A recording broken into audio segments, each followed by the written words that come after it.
ನಮಸ್ತೆ. ನಿನ್ನೆ ನನ್ನ ಕಸಿನ್ ಅಂಜಲಿ ಅವಳ ತೋಟದ್ದು ಈ ಹಣ್ಣಾದ ಹಾಗಲಕಾಯಿ ತಂದು ಕೊಟ್ಟಿದ್ದಾಳೆ.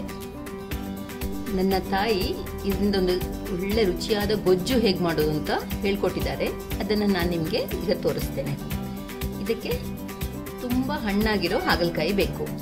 ಅದಾದಮೇಲೆ ಹಸಿಮೆಣಸು, ಬೆಲ್ಲ, ಉಪ್ಪು, ಇದು ಹುಣಸೆ ಹಣ್ಣಿನ ರಸ, ಇದೊಂದು ಸ್ವಲ್ಪ ಕೊತ್ತಂಬರಿ ಸೊಪ್ಪು, ಆಮೇಲೆ ಒಗ್ಗರಣೆ, ಸಾಸಿವೆ, ಉದ್ದಿನಬೇಳೆ, ಇಂಗು, ಒಣಮೆಣಸು, ಕರಿಬೇವು.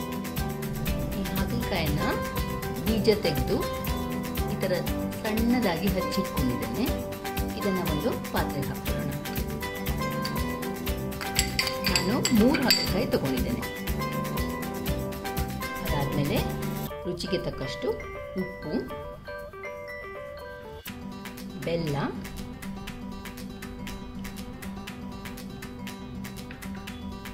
ಹಸಿಮೆಣಸು,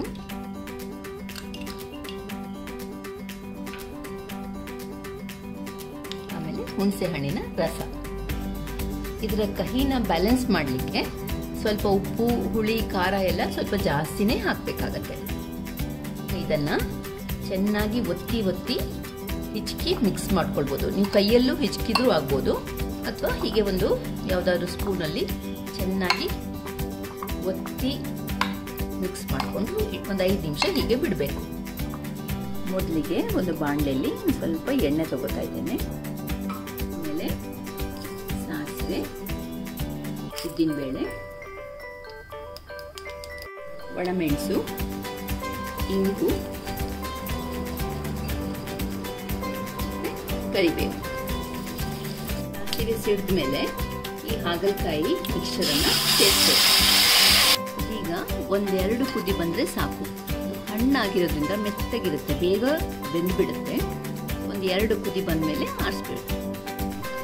ಈಗ ಹಾಗಲಕಾಯಿ ಚೆನ್ನಾಗಿ ಕುದಿತಾ ಇದೆ, ಬೆಂದಿದೆ. ಇಷ್ಟಾದರೆ ಸಾಕು, ಕಾಯಿ ಸಾರಿಸ್ಬೇಕು. ಮೇಲಿಂದ ಒಂದು ಸ್ವಲ್ಪ ಕೊತ್ತಂಬರಿ ಸೊಪ್ಪನ್ನು ಹಾಕಿದರೆ ರುಚಿ ರುಚಿಯಾದ ಕಂಚಾಲ ಬಜ್ಜಿ ಅಥವಾ ಹಣ್ಣಾದ ಹಾಗಲಕಾಯಿಯಿಂದ ಮಾಡಿರೋ ಗೊಜ್ಜು ರೆಡಿ.